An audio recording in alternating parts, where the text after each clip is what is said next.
വട്ടംകുളം ഗ്രാമപഞ്ചായത്തിലെ കർഷകരുടെ വിളകൾ നശിപ്പിക്കുന്ന കാട്ടുപന്നികളെ പിടികൂടാൻ തുടങ്ങി. 50ഓളം പേരടങ്ങിയ വിദഗ്ധ സംഘമാണ് പന്നിവേട്ടയ്ക്ക് നേതൃത്വം നൽകുന്നത്. കഴിഞ്ഞ ദിവസം രാത്രി 10 മണിയോടുകൂടി കാട്ടുപന്നികളെ പിടിക്കുന്നതിന് പ്രത്യേക പരിശീലനം നേടിയ പന്നിവേട്ട സംഘം എത്തിയത്. കർഷകര് ധാരാളം പരാതികളാണ് കർഷകരുടെ ഭാഗത്തുനിന്ന് വരുന്നത്.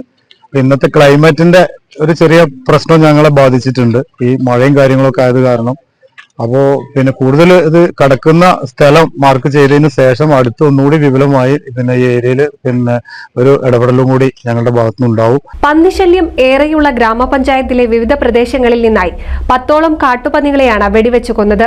പെരിന്തൽമണ്ണ സ്വദേശിയായ സക്കീർ ഹുസൈൻ, പാലക്കാട് റൈഫിൾ ക്ലബിലെ ദിലീപ് തുടങ്ങി 50ഓളം പേരുടെ ടീമാണ് പന്നിവേട്ടയ്ക്കെത്തിയത്. Vattamkulam panchayat president M A Najeeb, വികസന standing committee chairman Asainar Nellissery, കഴുങ്കിൽ മജീദ്, ഉണ്ണികൃഷ്ണൻ എന്നിവർ നേതൃത്വം നൽകി. NCV news Edappal.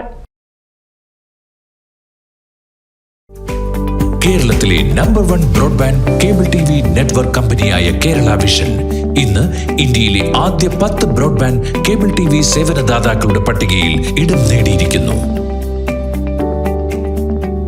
Vision success. ആഘോഷിക്കാം ഈ അഭിമാന നേട്ടം.